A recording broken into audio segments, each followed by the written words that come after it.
بسم الله الرحمن الرحيم. ياسين والقرآن الحكيم إنك لمن المرسلين على صراط مستقيم تنزيل العزيز الرحيم لتنذر قوما ما أنذر آباؤهم فهم غافلون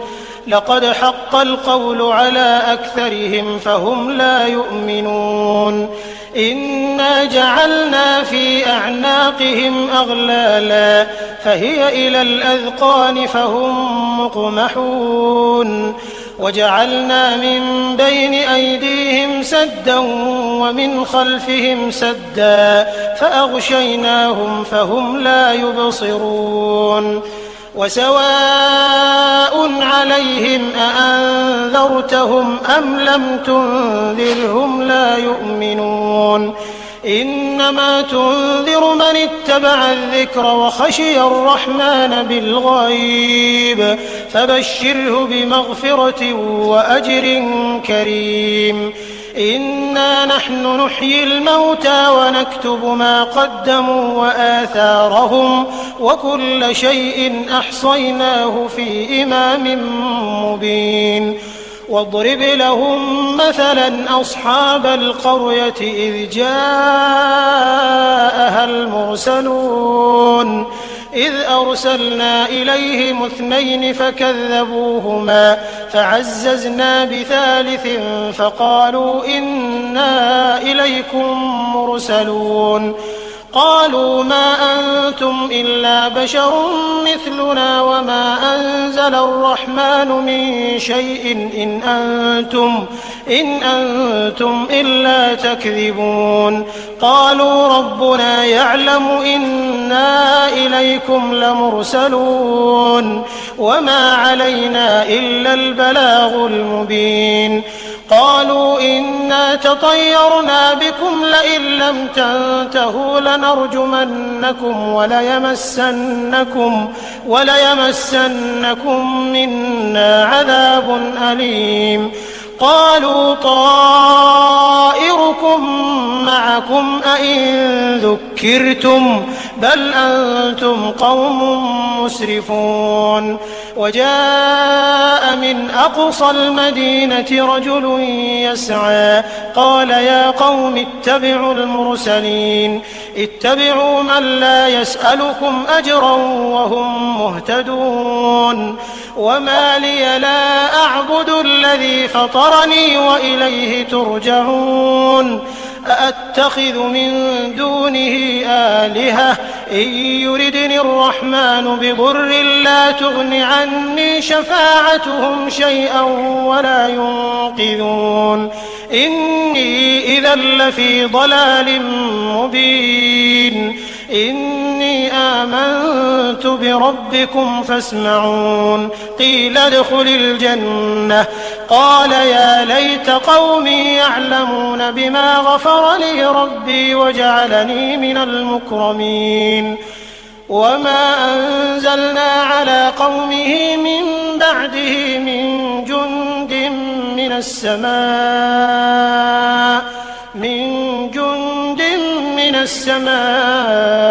وما كنا منزلين إن كانت إلا صيحة واحدة فإذا هم خامدون يا حسرة على العباد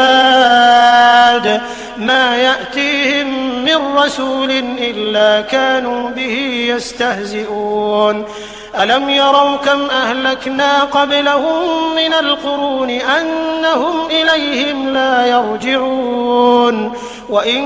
كل لما جميع لدينا محضرون وآية لهم الأرض الميتة أحييناها وأخرجنا منها حبا فمنه يأكلون وجعلنا فيها جنات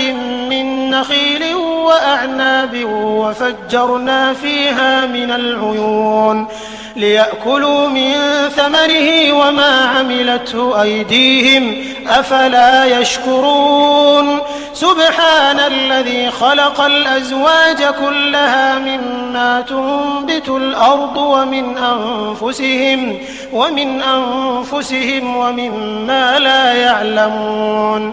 وآية لهم الليل نسلخ منه النهار فإذا هم مظلمون والشمس تجري لمستقر لها ذلك تقدير العزيز العليم والقمر قدرناه منازل حتى عاد كالعرجون القديم لا الشمس ينبغي لها أن تدرك القمر ولا الليل سابق النهار وكل في فلك يسبحون وآية لهم أنا حملنا ذريتهم في الفلك المشحون وخلقنا لهم من مثله ما يركبون وإن نشأ نغرقهم فلا صريخ لهم ولا هم ينقذون إلا رحمة منا ومتاعا إلى حين وإذا قيل لهم اتقوا ما بين أيديكم وما خلفكم لعلكم ترحمون وما تأتيهم من آية من آيات ربهم إلا كانوا عنها معرضين وإذا قيل لهم أنفقوا مما رزقكم الله قال الذين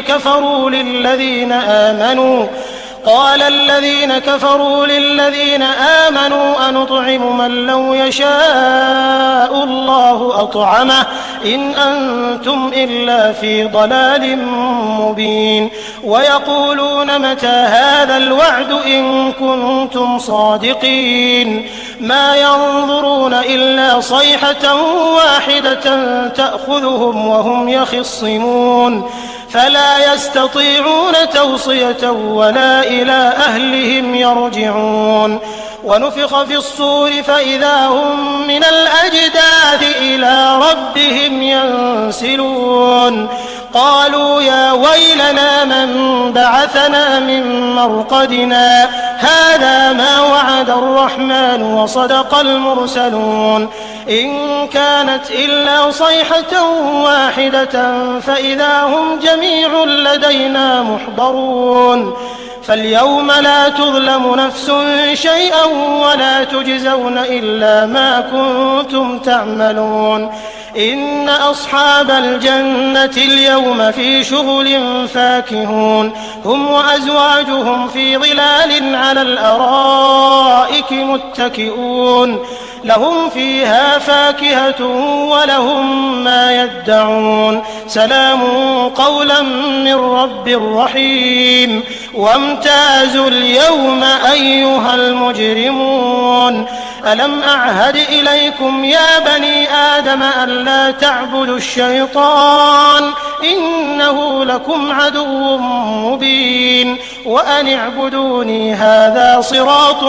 مستقيم ولقد أضل منكم جبلا كثيرا أفلم تكونوا تعقلون هذه جهنم التي كنتم توعدون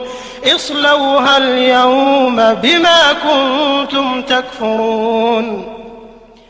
اليوم نختم على أفواههم وتكلمنا أيديهم وتشهد أرجلهم بما كانوا يكسبون ولو نشاء لطمسنا على أعينهم فاستبقوا الصراط فأنى يبصرون ولو نشاء لمسخناهم على مكانتهم فما استطاعوا مضيا ولا يرجعون ومن نعمره ننكسه في الخلق أفلا يعقلون وما علمناه الشعر وما ينبغي له إن هو إلا ذكر وقرآن مبين لينذر من كان حيا ويحق القول على الكافرين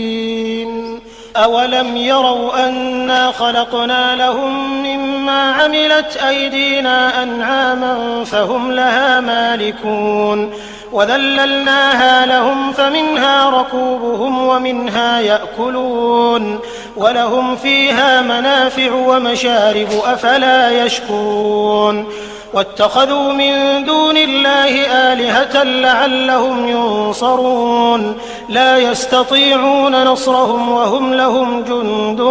محضرون فلا يحزنك قولهم إنا نعلم ما يسرون وما يعلنون أولم ير الإنسان أنا خلقناه من نطفة فإذا هو خصيم مبين وضرب لنا مثلا ونسي خلقه قال من يحيي العظام وهي رميم قل يحييها الذي أنشأها أول مرة وهو بكل خلق عليم الذي جعل لكم من الشجر الأخضر نارا فإذا أنتم منه توقدون أوليس الذي خلق السماوات والأرض بقادر على أن يخلق مثلهم بلى وهو الخلاق العليم إنما أمره إذا أراد شيئا أن يقول له كن فيكون فسبحان الذي بيده ملكوت كل شيء وإليه ترجعون. بسم الله الرحمن الرحيم. الرحمن علم القرآن خلق الإنسان علمه البيان الشمس والقمر بحسبان والنجم والشجر يسجدان والسماء رفعها ووضع الميزان ألا تطغوا في الميزان وأقيموا الوزن بالقسط ولا تخسروا الميزان والأرض وضعها للأنام فيها فاكهة والنخل ذات الأكمام والحب ذو العصف والريحان فبأي آلاء ربكما تكذبان خلق الإنسان من صلصال كالفخار وخلق الجان من مارج من نار فبأي آلاء ربكما تكذبان رب المشرقين ورب المغربين فبأي آلاء ربكما تكذبان مرج البحرين يلتقيان بينهما برزخ لا يبغيان فبأي آلاء ربكما تكذبان يخرج منهما اللؤلؤ والمرجان فبأي آلاء ربكما تكذبان وله الجوار المنشآت في البحر كالأعلام فبأي آلاء ربكما تكذبان كل من عليها فان ويبقى وجه ربك ذو الجلال والإكرام فبأي آلاء ربكما تكذبان يسأله من في السماوات والأرض كل يوم هو في شأن فبأي آلاء ربكما تكذبان سنفرغ لكم أيها الثقلان فبأي آلاء ربكما تكذبان يا معشر الجن والإنس إن استطعتم أن تنفذوا من أقطار السماوات والأرض فانفذوا لا تنفذون إلا بسلطان فبأي آلاء ربكما تكذبان يرسل عليكما شواظ من نار ونحاس فلا تنتصران فبأي آلاء ربكما تكذبان فإذا انشقت السماء فكانت وردة كالدهان فبأي آلاء ربكما تكذبان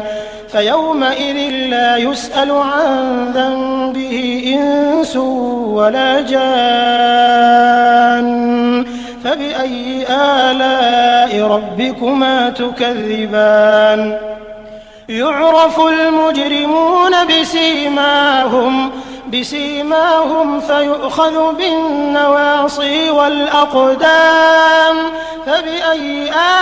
آلاء ربكما تكذبان هذه جهنم التي يكذب بها المجرمون يطوفون بينها وبين حميم آن فبأي آلاء ربكما تكذبان ولمن خاف مقام ربه جنتان فبأي آلاء ربكما تكذبان ذواتا أفنان فبأي آلاء ربكما تكذبان فيهما عينان تجريان فبأي آلاء ربكما تكذبان فيهما من كل فاكهة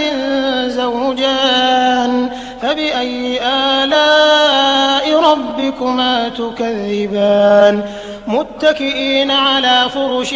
بطائنها من استبرق وجنى الجنتين دان فبأي آلاء ربكما تكذبان فيهن قاصرات الطرف لم يطمثهن إنس قبلهم ولا جان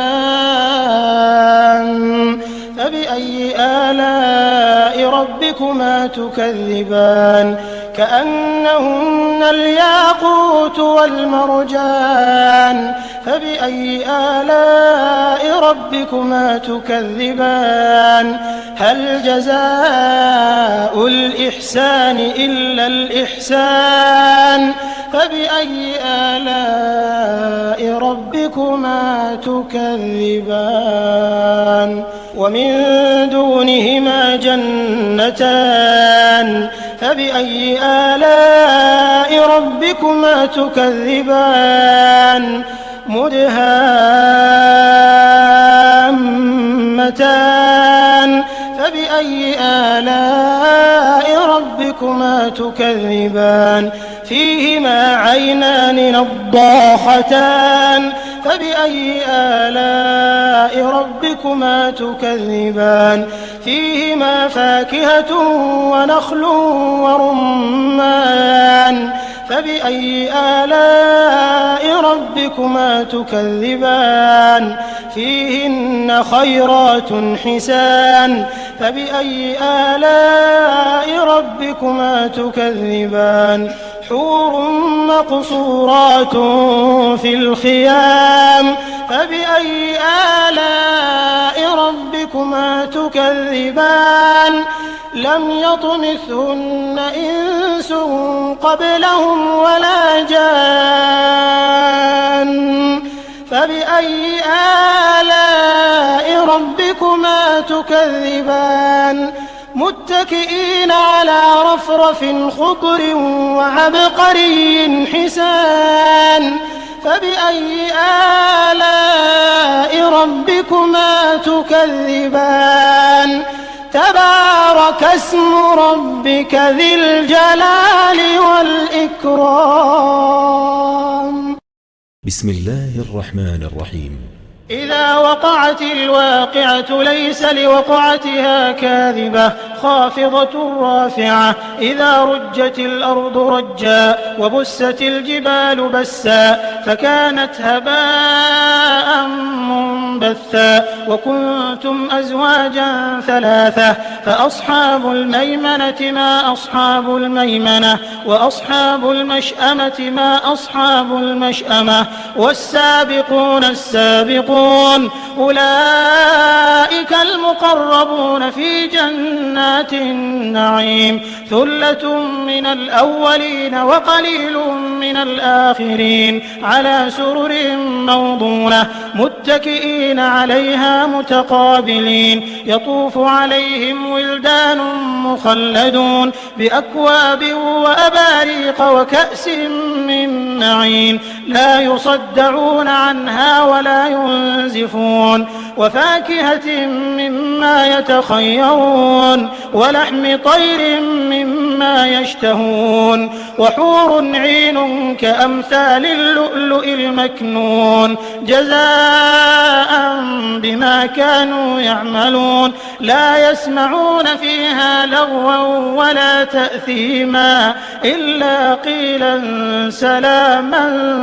سلاما وأصحاب اليمين ما أصحاب اليمين في سدر مخضود وطلح منضود وظل ممدود وماء مسكوب وفاكهة كثيرة لا مقطوعة ولا ممنوعة وفرش مرفوعة إنا أنشأناهن إنشاء فجعلناهن أبكارا عربا أترابا لأصحاب اليمين ثلة من الأولين وثلة من الآخرين وأصحاب الشمال ما أصحاب الشمال في سموم وحميم وظل من يحموم لا بارد ولا كريم إنهم كانوا قبل ذلك مترفين وكانوا يصرون على الحنث العظيم وكانوا يقولون أئذا متنا وكنا ترابا وعظاما أئنا لمبعوثون أو آباؤنا الأولون قل إن الأولين والآخرين لمجموعون إلى ميقات يوم معلوم ثم إنكم أيها الضالون المكذبون لآكلون من شجر من زقوم فمالئون منها البطون فشاربون عليه من الحميم فشاربون شرب الهيم هذا نزلهم يوم الدين نحن خلقناكم فلولا تصدقون أفرأيتم ما تمنون أأنتم تخلقونه أم نحن الخالقون نحن قدرنا بينكم الموت وما نحن بمسبوقين على أن نبدل أمثالكم وننشئكم فيما لا تعلمون ولقد علمتم النشأة الأولى فلولا تذكرون أفرأيتم ما تحرثون أأنتم تزرعونه أم نحن الزارعون لو نشاء لجعلناه حطاما فظلتم تفكهون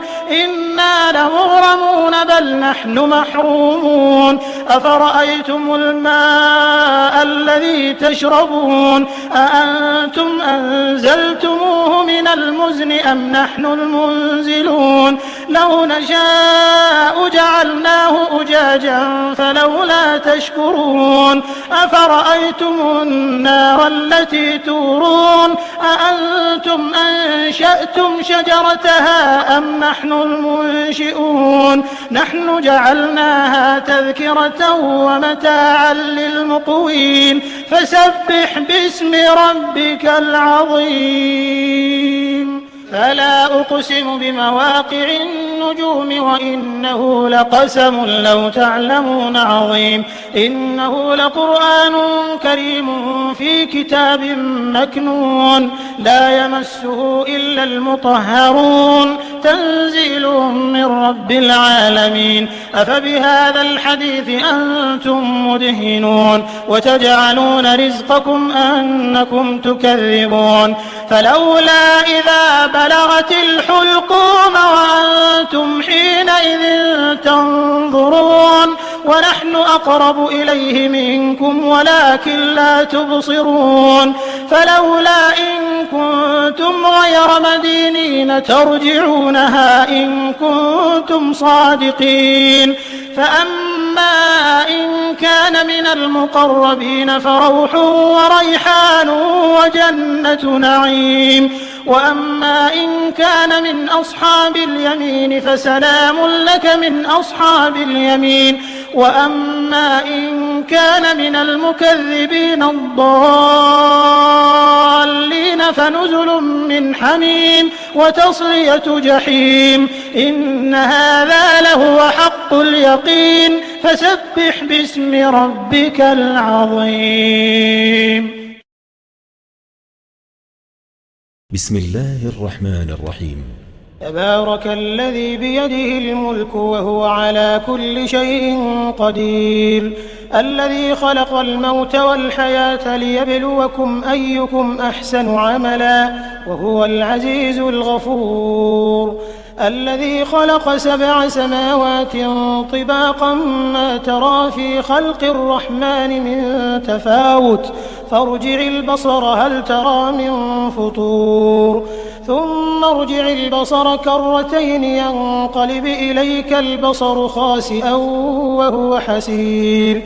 ولقد زينا السماء الدنيا بمصابيح وجعلناها رجوما للشياطين وأعتدنا لهم عذاب السعير وللذين كفروا بربهم عذاب جهنم وبئس المصير إذا ألقوا فيها سمعوا لها شهيقا وهي تفور تكاد تميز من الغيظ كلما ألقي فيها فوج سألهم خزنتها ألم يأتكم نذير قالوا بلى قد جاءنا نذير فكذبنا وقلنا ما نزل الله من شيء إن أنتم إلا في ضلال كبير وقالوا لو كنا نسمع أو نعقل ما كنا في أصحاب السعير فاعترفوا بذنبهم فسحقا لأصحاب السعير إن الذين يخشون ربهم بالغيب لهم مغفرة وأجر كبير وأسروا قولكم أو اجهروا به إنه عليم بذات الصدور ألا يعلم من خلق وهو اللطيف الخبير هو الذي جعل لكم الأرض ذلولا فامشوا في مناكبها وكلوا من رزقه وإليه النشور أأمنتم من في السماء أن يخسف بكم الأرض فإذا هي تمور أم أمنتم من في السماء أن يرسل عليكم حاصبا فستعلمون كيف نذير ولقد كذب الذين من قبلهم فكيف كان نكير أولم يروا إلى الطير فوقهم صافات ويقبضن ما يمسكهن إلا الرحمن إنه بكل شيء بصير أمن هذا الذي هو جند لكم ينصركم من دون الرحمن إن الكافرون إلا في غرور أمن هذا الذي يرزقكم إن أمسك رزقه بل لجوا في عتو ونفور أفمن يمشي مكبا على وجهه أهدى أم من يمشي سويا على صراط مستقيم قل هو الذي أنشأكم وجعل لكم السمع والأبصار والأفئدة قليلا ما تشكرون قل هو الذي ذرأكم في الأرض وإليه تحشرون ويقولون متى هذا الوعد إن كنتم صادقين قل إنما العلم عند الله وإنما أنا نذير مبين فلما رأوه زلفة سيئت وجوه الذين كفروا وقيل هذا الذي كنتم به تدعون قل أرأيتم إن أهلكني الله ومن معي أو رحمنا فمن يجير الكافرين من عذاب أليم قل هو الرحمن آمنا به وعليه توكلنا فستعلمون من هو في ضلال مبين قل أرأيتم إن أصبح ماؤكم غورا فمن يأتيكم بماء معين